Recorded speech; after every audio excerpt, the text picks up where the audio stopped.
واش الاخوه الاخوات كنشكر كاع الاخوه اللي كيتابعونا في مكانه، اللي باقي متابوناش يتابونا وفعل الجرس باش توصلكم كل جديد. ما تنساوش دوزو عندي الانستغرام فيسبوك تيك توك، تما كنقول واحد شي حاجات اللي مكلوحهمش هنايا. المهم في هذا الفيديو غادي نديرو ريفيو على التراك الاخر اللي دار بوز والديب. هاد الايامات كاينين تراكات بزاف اللي درنا عليهم فيديو، ولكن راه كاين موجود ديال الكلاسات. المهم تبعوا الفيديو حتى الاخر باش تفهموا كل شيء. اول حاجه غنديرو هي غادي نديرو تحليل لهاد الصوره قبل ما نسمعوا هاد التراك، ومعنا واحد الضيف اللي غادي يحلل معنا التراك. اول حاجه غنديرو هي غادي نحللوا التصويره، غادي نديرو تحليل التصويره وغادي نعرفوا شنو اللي كاين فيها وشنو السر اللي مورا ديك التصويره باش داروا مايك وخارج من الارض. المهم حنا دابا راه في اللايف وطالقين اللايف. بالنسبه لك التصويره علاش كدوي؟ اول حاجه قبل ما نحلوا التصويره كنشكروا جميع المتتبعين والناس اللي كيدعموك باللايك وبالبارطاج والناس اللي كيشوفوا الفيديو كنشكرهم بزاف.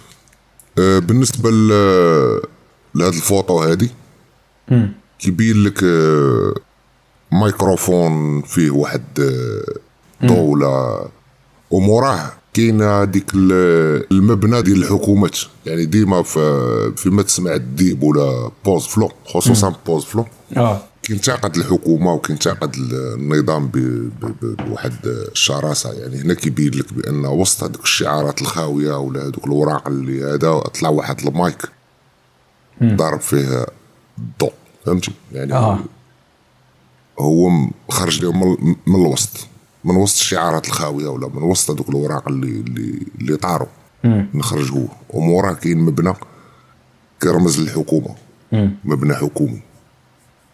فهنا كيبين لينا بوز فلو بهاد التصويره هادي والديب بانهم هما هذاك الصوت اللي خارج من وسط الشعارات الخاويه. يعني هما الصوت الحقيقي اللي موراهم كاين الحكومه وكاين حتى لاحظتي هذاك الغمام وهذيك فهمتي؟ بحال كاين شي عاصفه ولا العاصفه وداك الشيء. يعني الدنيا كاهله. هما باغيين يبدلوا السيستم ديال الدوله. دونك هذا الشيء اللي بان لي في هاد التصويره هذه. وبالنسبه للعنوان اللي شنو بان لك فيه اللي فيه الديب وبوز؟ لا هذاك غير انترلود، فهمتي؟ انترلود يعني راه غير بحال قلتي مقدمه ماشي انترو، ولكن واحد بحال قلتي واحد اللمحه، فهمتي؟ واحد اللمحه للالبوم. يعني غير فهمتي، غير بحال قلتي غير قهيوه. هذيك كتعطيك غير واحد النبذه على الالبوم فقط. يعني ماشي شي حاجه. يعني راه فيها 2 دقائق غتكون شويه الموسيقى، واحد 60 ثانيه البوز، واحد 60 ثانيه الديب، ولا ما كاملاش 60 ثانيه، تكون غير 30 ثانيه ولا 25 ثانيه المباقي موسيقى وهضره فهمتي تلميحات وكذا. الانترلود ديما كيديرها ملي كيكون شي البوم كيديروها لي رابورز، كيحطوها على تعريف ولا كفاصل ولا شي حاجه، فهمتي؟ كتفصل. هاد انترلود كانت كدار في المسرح. المسرح ملي كيكون شي مقاطع تمثيليه وهذه وديك كيبغيو يفصلوا ما بينها وبين المشهد اللي جاي من موراه، كيديروا واحد الانترلود، فهمتي؟ واحد الفاصل اشاري يقدر يكون تا هو في اطار المسرحيه. ممكن الانترلود. وفي الرابر تا هما كيحطوا ملي كيكون يحط شي البوم كيكون هذاك الانترلود. تقدر يكون فيه ميساج، يقدر يكون فيه غير هضره، تقدر تكون فيه غير موسيقى، فهمتي؟ هذا هو الانترلود، ماشي هو الانترو بوحدو هذاك. صافي ندخلوا الفيديو ولا ندخلوا التراك؟ توكل على الله.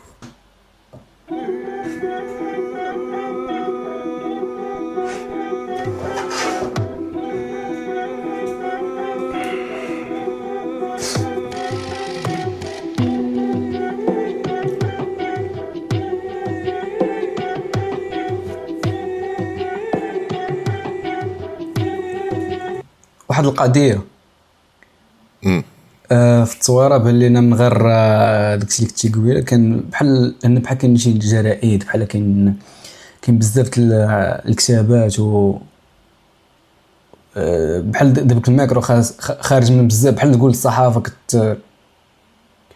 هذاك الشيء اللي قلت لك الشعارات الخاويه. يعني مثلا احنا نديرو مثلا بحال هذوك الجرائد الالكترونيه والجرائد وكذا، ديما كتمشي على واحد السيستم معين وبالشعارات الخاويه. ما كيقولوش الحقيقه 100% لان فوقهم السلطه.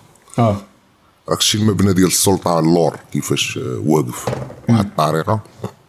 هذاك المايك خرج من وسط هذاك التخرميز كامل ديال الصحافه وديال الهضره الخاويه وديال الشعارات الخاويه.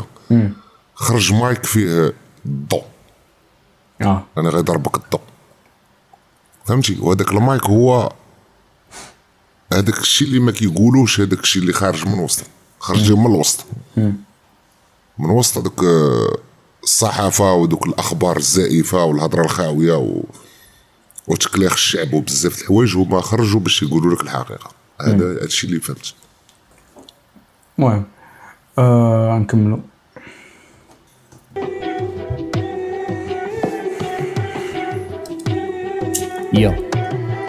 يا صولو في جزيرة شاكر بكر بن جامع ليراي. صونو في جزيرة شاكر بكر بن جامع في ليراي. جامع ليراي. صولو. صولو هي بوحدي. ياك. جزيرة شاكر بكر بن هذا فيلم مغربي. فيلم مغربي ديال الصحافة وديال هاد الشيء هذا. كان معاهم واحد الشخص كان كيدير واحد بحال قلتي هبل تربح، يعني كيلوح لهم الحقيقة بواحد الطريقة ما غيفهموهاش هما. فهمتي؟ وهذيك الطريقة اللي كان كيدير كانوا كيسميوه هذيك الساعات السيريالي. السيريالي هي كتدخل لواحد العالم منعزل، فهمتي؟ وكتلوح الافكار ديالك بلا ما يعيقوك الناس الاخرين. كتاثر عليهم من بعيد. هذا هو السيستم السيريالي. يعني كنلوح لك واحد الميساج تقدر ما تفهموش دابا، تقدر تفهمو من بعد الا خدمتي عقلك مزيان. ما خدمتيش عقلك كتبقى ما فاهمش الميساج. دابا حنا عربطو صولو في جزيرة شاكر بكر بن، يعني في الفيلم انا بوحدي في داك الفيلم. فهمتي؟ حيت هذاك خونا كان اللي كان صحافي في داك الفيلم الا تفرجتي فيه. واش تقدر تدخل اليوتيوب وتكتب جزيرة شاكر بكر بن يقدر يطلع لك واحد الفيلم قديم. جامع ليراي يعني كنجمع الافكار، كنستعد باش نعبر على الواقع. فهمتي؟ كنجمع الافكار ديال بنادم وفي نفس الوقت كنعبر على الواقع. وهذا الشيء بالنسبه لهذا المورسو كامل بوز باغي يبين لنا الاستقلاليه الفكريه والتامل والتفرد. الاستقلاليه الفكريه، التامل والتفرد. هذا ميساج. دونك هذا الميساج هذا في المورسو الاول كيعطيك هذا الاستقلاليه الفكريه ديال بوز والتامل والتفرد في الشيء هذا. دونك هادشي راه عنده علاقه بديك التصويره اللي حط. واحد القضيه اخرى قبل ما نكملوا التراك. واش دابا بوز الميساج لما كيلوح، الميساج لما كيلوح واش كيلوحوا الحكومه ولا كيلوحوا لسي رابور ولا شنو؟ لا ما هادشي ما عنده حتى شي علاقه يقدر يكون مثلا هذوك الجرائد اللي شفتي وهذا يقدر يكونوا لي رابور، ماشي بالضروري يكونوا الجرائد، يكونوا هذوك لي رابور الاخرين اللي كينتقدهم هو دابا كيما كينتقد الحكومه وكيما كينتقد السيستم ديال الدوله، كينتقد حتى لي رابور اللي ماشي اونتي سيستم، اللي هما كيغنيو لك غير باش ينعسوك. واش فهمتي؟ دونك هنا راه الميساج تقدر تحسبه فيما بغيتي، تقدر تحسبوا الجرائد الالكترونيه والجرائد اللي هي ماشي الكترونيه، وتقدر تحسبوا لي رابور اخرين. فهمتي؟ فهمت. اللي كيغنيو غير في حوايج ما كتفيد بتا شي حاجه، لانه هو كيما بوز كتعرفوا عنده هدف في الراب، ماشي كيرابي باش يرابي، انما كيرابي باش كيوصل دي ميساج كيحارب واحد الحوايج. وهذا الشيء غيتبين الا زدنا تصنتنا راه غادي يزيد يوضحوا اكثر. فري بصح. نكملوا بيراطو في كاريب نقلب الباطو في القاع وجاي مجدوب هز بلاك الرجال. يا صولو في جزيرة شاكر بكر بن جامع ليراي. بيراطو في كاريب نقلب الباطو في القاع وجاي مجدوب هز بلاك. شنو بالك في السطر الثاني اللي قال؟ السطر الثاني كيقول فيه بيراطو قريب يقلب الباطو في القاع وجاي. شنو فهمتي منها؟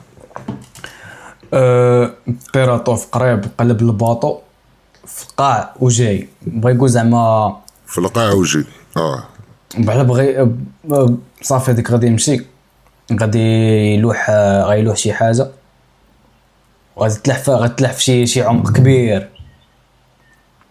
غتلح في شي عمق احنا غادي كبير ممكن غتلح في شي عمق كبير من بعد غادي يرجع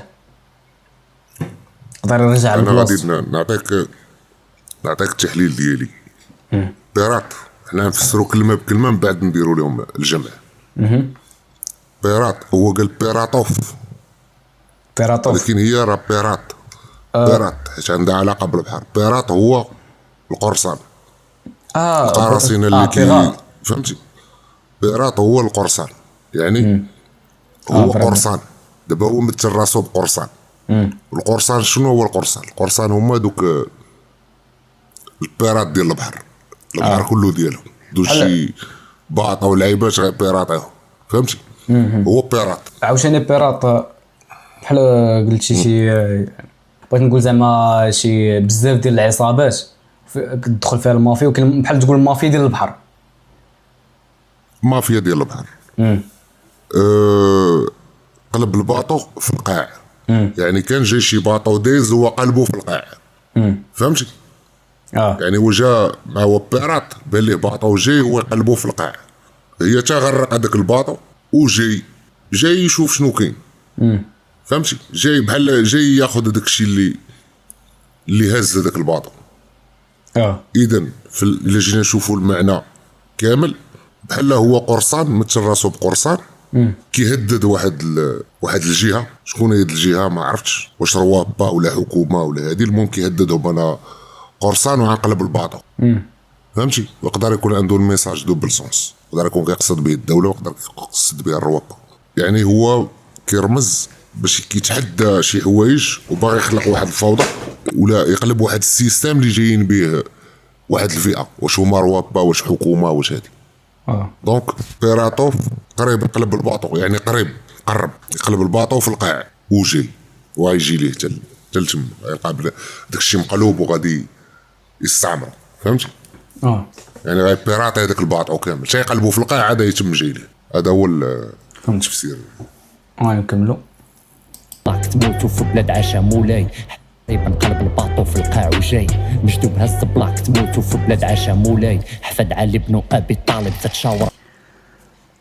دابا سطر الثالث عاوتاني كنت نشوفوا فيه شي حاجه اخرين. قال لك المسدود هذاك الشيء مربوطه مربوط هذاك الشيء واش فهمتي. راه دابا السطر مربوط بالاخر. حنا راه باقيين في نفس الاطار. كما قلت لك الاطار تما راه كاينين هذوك الجرائد وكاين هذاك المبنى الحكومي اللي من موراه. واش فهمتي. هو خارج من وسط هذوك اصحاب البلابلا بزاف وصحاب الهضره وكوتو خرج من وسطهم هو. فهمتي. وطاروا شي طار وشي باقي لتحت وشي فهمتي. فهمت. كيتشابهوا هذاك الشيء متشابه. وخرج من وسطهم ديفيرون بواحد الصوت اللي هو فيه الضوء بريسينتي. الصوت فيه الضوء. باش نربطوا شي مع شي. راه قال لك هو قال في الاول بانه جزيره الشاكربه كربن والصحافه. يعني الشاكربه كربن كانوا فيها الصحافه. يعني هنا ضغط على الصحافه هذه وحده. وجاي سولو ما معاه حتى واحد سولو. فهمتي. وقلب الباطو. يعني هذوك اللي باغيين يتبعوا داك السيستم ديال الباطو راه قلبهم وعاد جاي. فهمتي. هو قال قريب يعني باقي ما قلبهمش قريب غيقلبهم. هنا كيلوح واحد الميساج قال المجدوب هاز بلاكه تموتوا. هاز بلاكه تموتوا بلاد عاش مولاي. دونك هنا شكون هو المجدوب؟ هو عبد الرحمن المجدوب. عبد الرحمن المجدوب لا هذا السيد هذا صوفي انسان صوفي وكان كان معلم كيعلم الناس وكان شاعر. وعنده اقوال. عبد الرحمن مجدوب ياك. عبد الرحمن المجدوب قرينا عليه بزاف في الشمعيش. عبد الرحمن المجدوب معروف قرينا في الشمعيش بزاف. خلت في التاريخ المغربي بزاف. هذا السيد هذا احنا نقول لك من الحوايج اللي قالها وبقات في الذاكره المغربيه. راح ذاك الزمان وناسه، وجا الزمان وفلسه، فهمتي؟ يعني مشاو الناس اللي كانوا هذا دابا ولا الفلوس، يعني وجا دا الزمان وفلسه. وكل من تكلم بالحق كسروا ليه راسه. يعني هو معاهد عبد الرحمن بالمجذوب في الافكار ديالو. عبد الرحمن بالمجذوب حتى هو راه كان كيستخدم نفس السياسه اللي كنهضر عليها في الشيخ كربن. كيفاش تاثر على بنادم بلا ما تقول ليه ولا بي، هذه سميتها فهمتي؟ نقدر نوصل لك بطريقه اخرى. فهمتيها؟ راك فهمتيني؟ ما فهمتيهاش راه بلا ما تفهم احسن. المهم انا عطيتها لك بواحد الطريقه انديريكت. فهمت. هذه وحده باش نربطوها حنايا مع المجذوب. هز بلا كتموتوا، لان علاش هز بلا كتموتوا؟ في بلاد عاش مولاي. يعني هذوك الناس اللي كان عبد الرحمن بالمجذوب باغي يوصل لهم دي ميساج، كانوا يقدروا يصيفطوا للحبس ولا يقتلوه، لان كانوا هما عندهم شكون في عندهم الدوله شي حاجه كبيره. في ايام مسكن عندهم شي حاجه اين مالك في العصر قديم كانوا مع الملوك القدام قبل من محمد الخامس. والحسن الثاني. يعني انت باش تجي تلوح واحد الميساج لواحد الناس اللي هما كيحبوا السلطه وكيحبوا الملوك ديالهم وكيحبوا الناس اللي حاكمينهم، كتلوح لهم واحد الميساج بحال هاز بلاكه ديال موتك. جاب الله ما فهموهش، ويكون فهموه كانوا يقدروا يغبروه. دونك حنا غادي نعطيو الخلاصه ديال هذا الشرح اللي شرحنا. يعني هذا تحذير لهذاك عبد الرحمن بالمجذوب، بانه كيعطي واحد الواقع اللي كيشوفوه هو لواحد الناس اصلا ما كيقدروش هذاك الواقع. دونك كانوا يقدروا يقتلوه ولا يقدروا يصيفطوه في يعني هاز بلاكه تموتوا. وبالنسبه هو كان صوفي، يعني هذوك الصوفيين كانوا كيبعدوا على السياسه وعلى داك الشيء، يعني كانوا كيكونوا عايشين واحد العالم بوحدهم. مبروش كاع كتلقاهم ديما عايشين واحد العالم بوحده. هو كان هذا، ولكن في نفس الوقت كان قاري وكان عنده ثقافه. كان ملي كيشوف شي حوايج ما كيعجبوش كيبقى يلمح للناس، ولكن الناس كانت باقا ما كتستوعبش هذيك الهضره ديالو، لانه كان كيصيفطها بلي كود بحال اللي كيدير البوست دابا. هذا الشيء اللي بغا يبين لنا.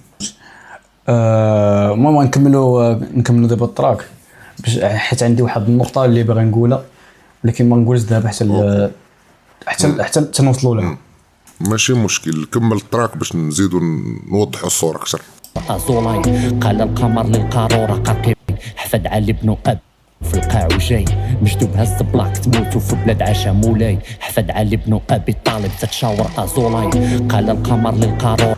عاوشاني هنا قال جمله اخرى، عاوشاني اللي هنا قال احفاد علي بن ابي طالب حتى تشاور ازولاي.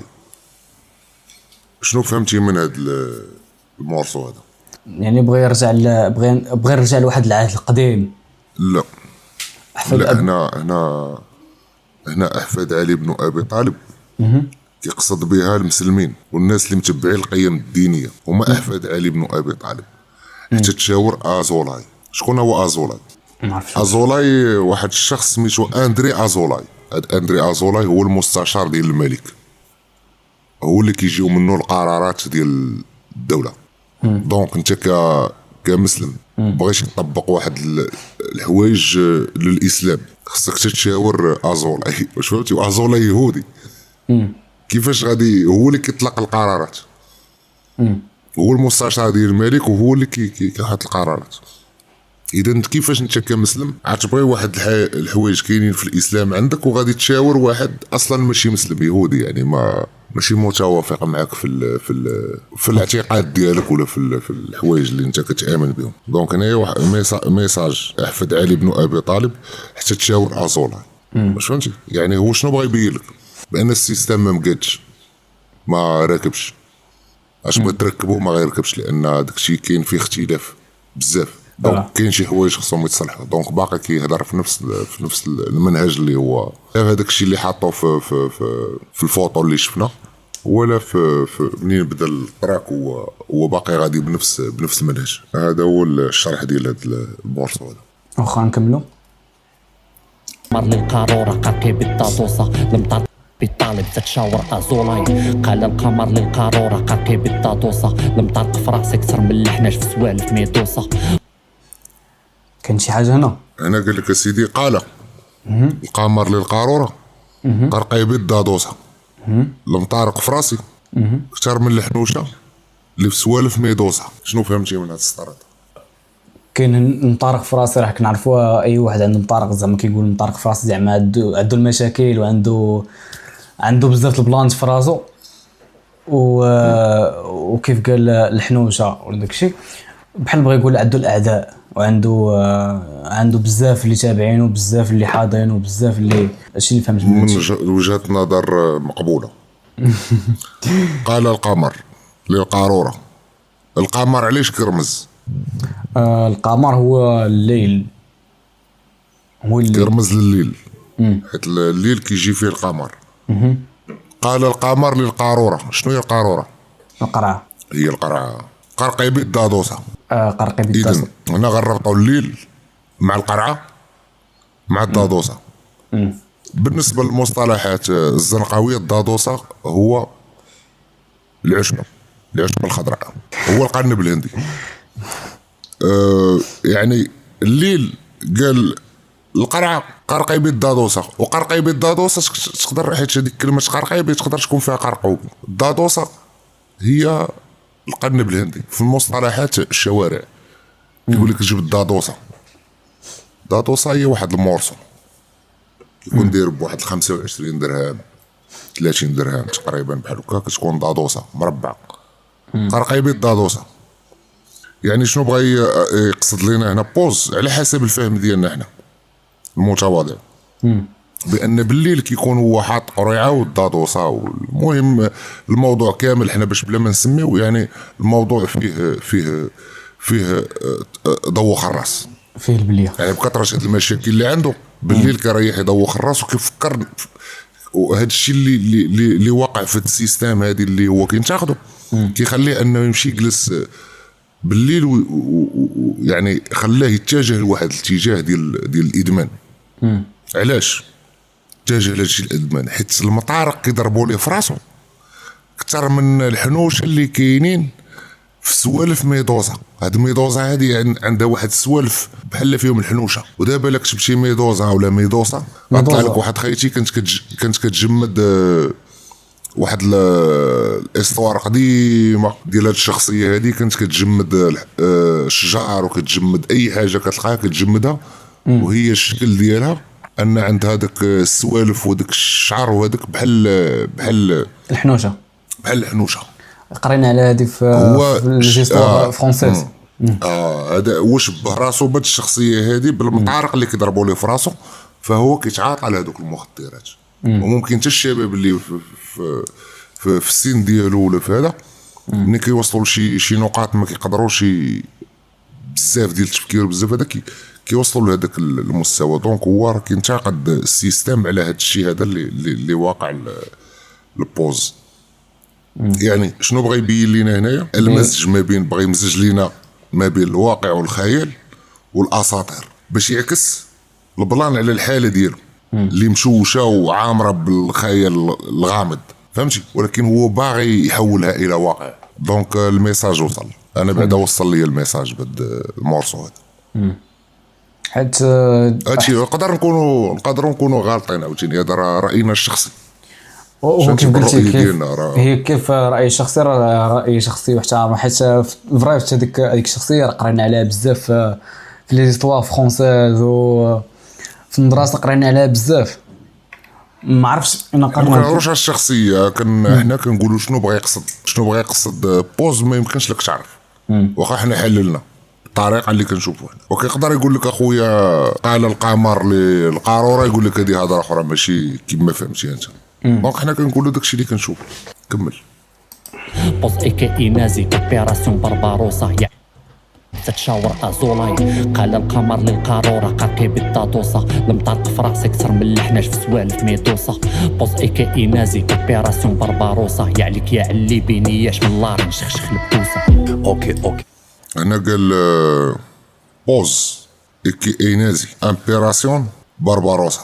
دونك بوز هو بوز اي هذيك الاي اللي كيعطيها الواحد كل راسو في الراب. كل واحد كيعطي راسو واحد اي هو عطى راسو اي نازي. هذيك كلمة نازي اخترعتها واحد المنظمة في ألمانيا. جات في واحد الفترة في ألمانيا كيعنيو بها فيها الديكتاتورية، فيها المعاداة، فيها دابا بوز عطى راسو بأنه راه غادي يعادي أي واحد جا ضده، يعني نازي، يعني يقدر يكون ديكتاتوري مع بنادم بسبب الأهداف اللي باغي يوصل لها. قال إمبيراسيون. إمبيراسيون بالفرنسي هي القوة والسيطرة والسلطة، وتا الإمبراطورية. هو باغي يدير إمبراطورية. إيك نازي. إمبيراسيون شنو من موراها كيقول؟ برباروسا. إمبيراسيون برباروسا معروف واحد الشخصية كانت حاكمة الجزائر في واحد الوقت، وكان عنده واحد الأسطول بحري خطير، يعني كان خطير في البحر. هذا هو برباروسا.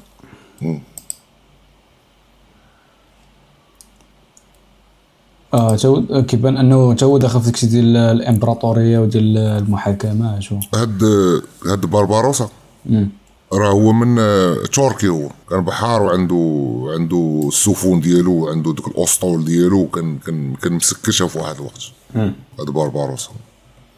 فلهذا بوز منين ذكر هذوك الكلمات كاملين قال بوز ايك نازي. راه شرحنا شنو هي امبيراسيون، شرحناها كترمز هي القوه. برباروسا يعني صافي راه عنده كلشي، هذاك الشيء كلشي باش انه يدخل يتحارب مع هذا السيستم هذا اللي كيدوي عليه، راه واجد. دونك الميساج وصل. نكملوا. برباروسا يعليك يا علي بينياش من اللار نشخشخ البوسه. اوكي في الكتابه ستيلو ما عنده ليميت. هذه هي النقطه اللي بغيت كنت باغي نقول من البدايه ديال الفيديو ولا من البدايه ديال الطاق، شنو العلاقه اللي ما بين بوز والديب. بما ان دابا حنا غادي قبل ما ندوزو للديب غادي نعطيو واحد التعريف على بوز. قبل ما بوز كما شفنا في التراك ديالو فيه العزله والتامل، حيت من يعزل راسو قال لك صورو كيتامل، فهمتي. وفيه الفوضى والتحديات، وفيه الحكمه والتوازن، وعنده الضغوط النفسيه منين عايش يشرب الشراب وغادي القمار وكذا والضادوسه. عنده الضغوط النفسيه والافكار اللي مخلطه، فهمتي. وعنده القوه والديكتاتوريه مع اي واحد وقف ضده. دونك هاد التراكات اللي عطانا هو ولا هاد السطوره اللي قالهم بوز، هذا هو الخلاصه ديال هادشي اللي قلت لك. عاد عنده زو دابا الديب تقريبا هضرتو سامبل، يعني ماشي ما فيهاش العمق بزاف، ولكن كاين شي حوايج فيهم العمق. ندوزو للديب. ولكن بالنسبه للعلاقه اللي بيناتهم، حيت على ما سمعت وقيلا كانوا مكلاشين شحال هادي. لا هما بداوها بكلاش. البدايه كانت منين بوز تعلق في المورفين ودخل معاه في داك البيف وخدا واحد المكانه في داك الوقت، حيت كان تقريبا اشهر بيف ما بين بوز فلو والمورفين. تما دار المكانه ديالو بوز فلو وطلع. منين طلع هنا دخل الديب دخل تكلاشا معاه باش تا هو يطلع مع بوز، حيت شاف بوز طلع حيت تكلاشا مع المورفين. دخل الديب باش يتكلاشا مع بوز باش تا هو يطلع. من موراها صافي بيس، يعني داروا دي فيتشورينغ، داروا اعمال بيناتهم وصافي سال الفيلم. كان الهدف كان هو الشهره، يعني شكون السبب في هادشي هذا كامل؟ هو المورفين. واللي طلع الجينيراسيون هذه اللي كتشوفها فيها العمق وفيها الهضره اون ديريكت، فهمتي. خصك تكون تفهم لي كود باش تفهم الميساج اللي بغا يوصل. اوبيراسيون برباروسا يعليك يا علي بينياش من اللار نشخشخ البوسه. اوكي في الكتابه ستيلو ما عنده ليميت. هزيت عيني شفت في راس الهرم دابا. اوكي في الكتابه ستيلو ما عندوش ليميت. زيت عيني شفت في الراس الهام دابا. اوكي في الكتابه ستيلو ما عندوش ليميت. يعني هو ملي كيكتب الديب ما عندوش الليميت اللي غتوقفوا. ما حتى شي حاجه ما كتحدو. معلم فيه يكتب اللي بغا، ماشي مفروض عليه تكتب هادي حيد هادي. لا، عندك واحد المربع اللي كتلعب فيه. لا، ما عندوش ليميت. اي حاجه طاحت ليه في راسو غيكتبها. هذه وحده. هزيت عيني شفت في راس الهرم. دونك هنايا هذيك شفت في راس الهرم. دونك هنايا راه فيها بزاف ديال الابعاد. راس الهرم يقدر يقصد فرعون ولا راس الهرم هو شي واحد كبير اكبر واحد في الدوله المغربيه كيوجه لي هذا الميساج هذا. شكون هو اكبر واحد في الدوله المغربيه؟ يبقى المعنى في نفس الشعر ولا في قلب الشعر. شكون هو هذا الهرم اللي بالنظره ديالو شكون هذا الهرم الكبير اللي كاين في المغرب اللي كيهضر عليه؟ هذا السؤال موجه للديب بلا ما نلصقوا لي شي مونتيف ولا شي حاجه. دوز فيزيت لهاد المرمى تا هنا ما عنده كارت فيزيت. عيني في راس الهرم دابا فيزيت عاد المورما تا انما عنده كارت فيزيت. قال لك عيني شافت في راس الهرم دابا فيزيت، يعني دابا فيزيت على هذاك اللي هو راس الهرم. يعني العدل بالاختصار العدل ما عنده حتى شي كارت فيزيت. كمل.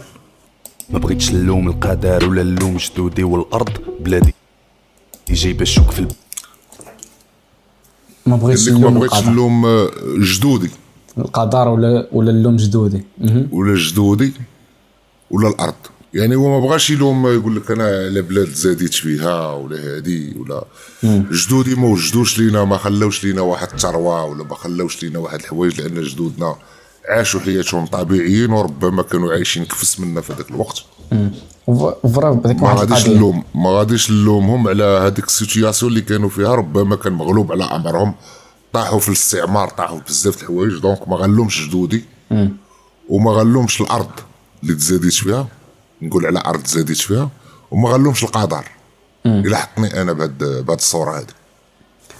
ما عنديش حطني في هاد السيتوياسيون، ما غاديش نلوم القدر لان انا دابا جاي باش ناخذ حقي بيدي. هادشي اللي كاين. واحد القضيه اللي قال الديب دابا في هاد القضيه ديال اللومان وكذا في الشعب ديالنا خصوصا الشعب المغربي كيلوم راسو ولا يقدر يلوم جدودو ولا يلوم اي واحد علاش تزاد في المغرب وعلاش زاد وعلاش كانوا عنده دوك الجدود اللي ما خلاو ليه حتى ورث وما خلاو ليه حتى حاجه وما خلاو ليه حتى باش يعيش مستقبلا.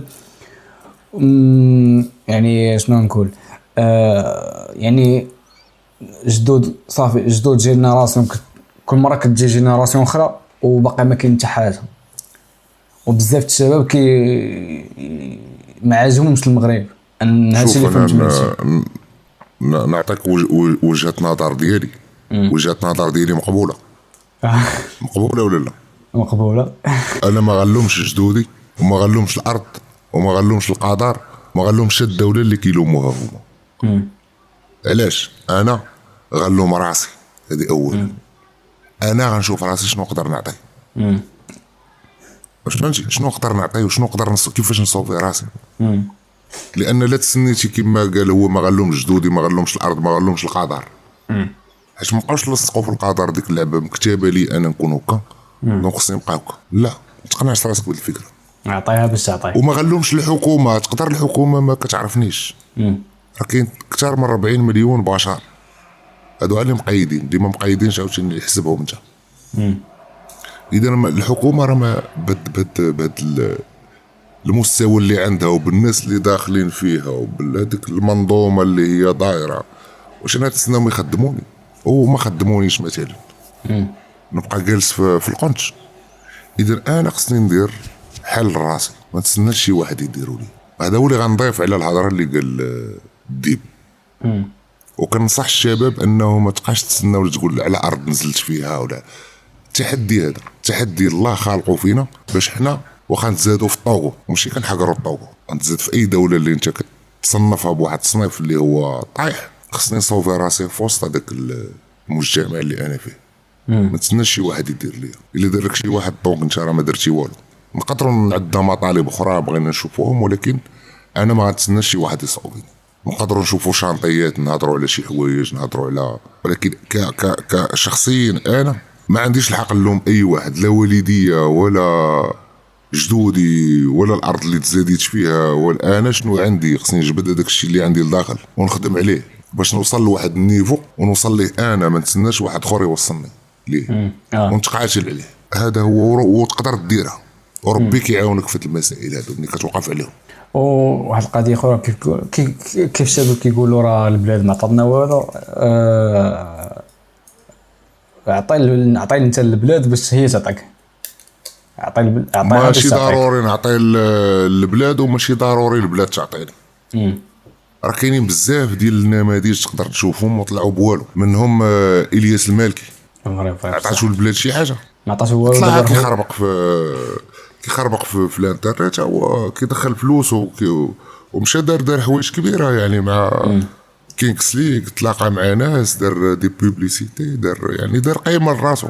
فري بصح واخا بشي حوايج انت تقدر ما يعجبوكش، ولكن المهم هو وصل لهذاك الحوايج اللي ما كون بقى جالس سد عليه في هذاك الصح بلا ما يدير واحد الاسباب اللي تقدر توصلوا لشي حوايج ما كانش غادي يوصل لها. كون بقى كيلوم في الحكومه وما عطاتنيش وما درتش ليا وجدودي ما خلاوش لينا الورث ووالدينا ما داروا لينا والو، هذه دونك بقات لهم بشي حوايج انت اللي عاد تبقى في بلاصتك، يعني ما عمرك غادي دير شي حاجه. الميساج راه واضح. اللي بغى يغمض عينه وغمضتي عينك راه شغلك هذاك، راك غتبقى هكاك، راه تا واحد ما معروض. واش فهمتي؟ راه ما يجيش شي واحد حتى عندك للدار يدق عليك يقول كون وضع خويا صافي راه بصح خصنا نديروا لك نفعلوا لك، لا راه تبقى تشوف راسك كتموت عرق بعرق ونهار على نهار وساعه بساعه وانت جالس في نفس البلاصه. نوض اخويا تحرك، خلقها، دير شي حاجه، انت اللي غتخلق، انت اللي غتكون الشخصيه ديالك وانت اللي غادي تخلق الفرصه ديالك. لما خلقتيهاش انت راه حتى واحد ما غيخلقها لك. وسيره سري. فتحيه للرجال اللي كيقلبوا على راسهم وكيخلقوا راسهم فرص وكيغامروا كيبدلوا العتبه، فهمتي؟ وكيدبروا على راسهم. داكشي اللي كاين. بوكي وانا تسنيت الورد اللي شاد شي كرسي كيمدخ في الغله طول وعرض. جايبه الشوك في البوكي وانا تسنيت الورد اللي شاد شي كرسي، اللي شاد شي كرسي كيمدغ في علكه طول العرض. اللي فهمت قال لك جاني الشوك في البوكي وانا تسنيت الورد، يعني كرمز انه هاد الحياه هذه كان كيتسنى الورد ولكن جاه في البوكي الشوك. واش يعني جا الضرر، ما جاش شي حاجه زوينه. يعني هذيك كان كينتظر هو شي حوايج زوينه مثلا تجي من الدوله ولكن جا الشوك. كياكل في الغله طول وعرض، ياكل هذاك الشيء اللي يعني كيشوف غير المصالح ديالو بالمفهوم ديالنا، ولكن ماشي سوقو فيك نتايا ولا في الشباب اللي عندنا يخلق عليهم واحد الارضيه اللي هي خصبه فين يديروا النشاطات ديالهم وفين يعاونوا الشباب وفين يعاونوا الناس.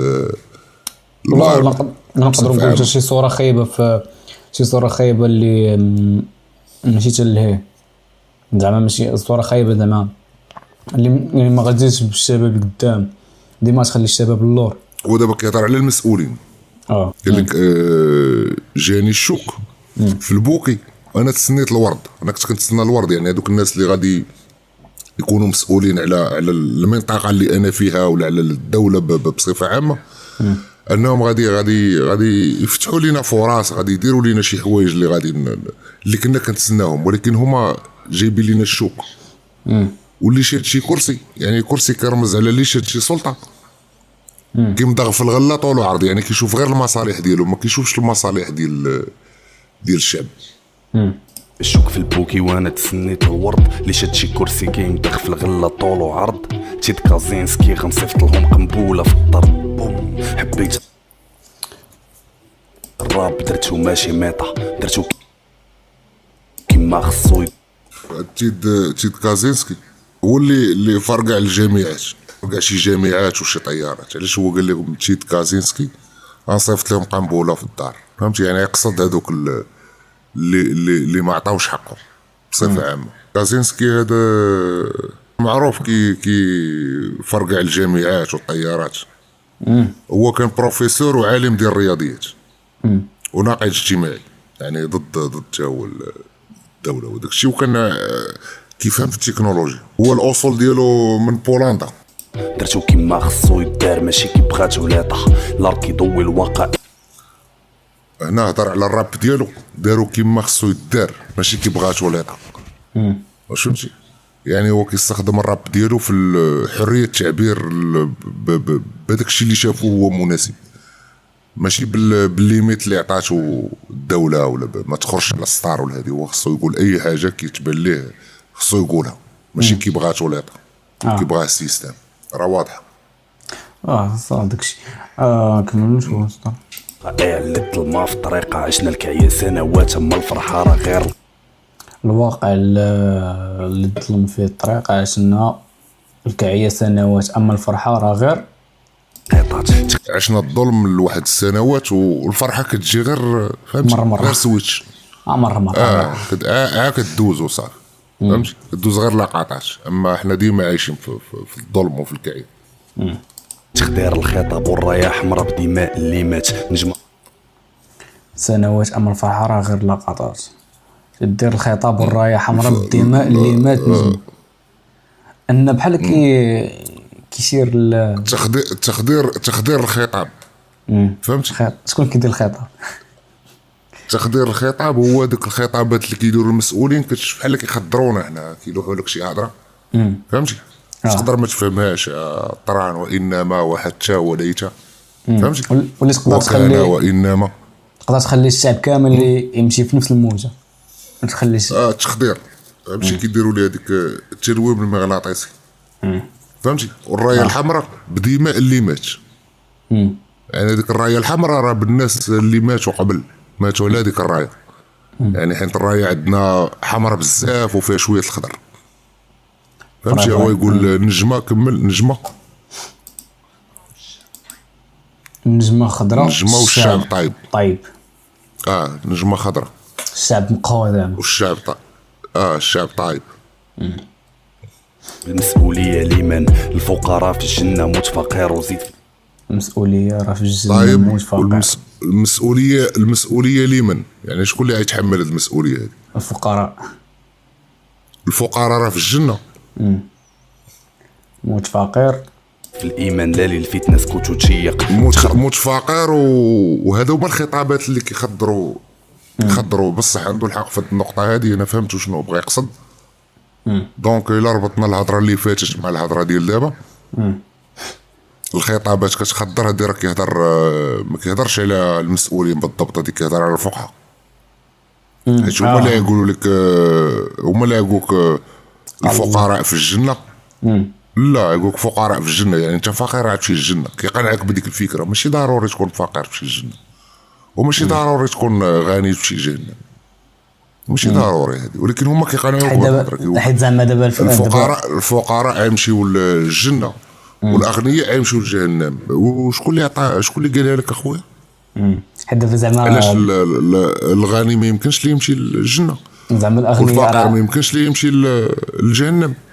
زعما حيت دابا الاغنياء عندهم فلوس خنز الدنيا. زعما كيقولوا فلوس راه خنز الدنيا، وكيقولوا صافي اي واحد عنده الفلوس راه كتكون عنده السلطه وعنده اي حاجه يقدر يديرها بالفلوس، واي مشكله عنده يقدر يديرها بالفلوس. اما الفقير كيكون غير درويش، وكيكون ولد باب الله هادشي اللي راه انت بشر عايش. كي فقير كي غني درتي شي حاجه راك غتعاقب عليها. كي فقير كي غني عند الله سبحانه وتعالى. واش فهمتي؟ ولكن الدوله مثلا هذوك الفقهاء خدام ديال الدوله باش كيقنعوك الفقر كذا. الرسول كان فقير والرسول ما كانش فقير صلى الله عليه وسلم. كان رئيس ديال الدوله، كان كيأسس دوله. كيفاش فقير؟ هو قال لك كان كيربط الحجر على كرشو.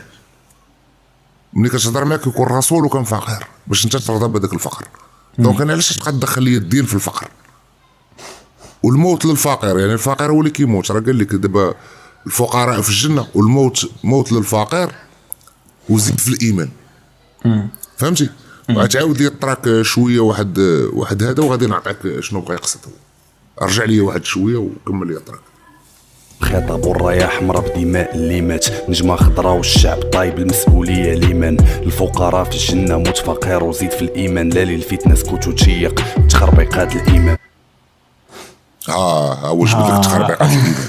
صح كاين ولا لا؟ فهمتي؟ قال لك الفقراء في الجنة والموت الفقير.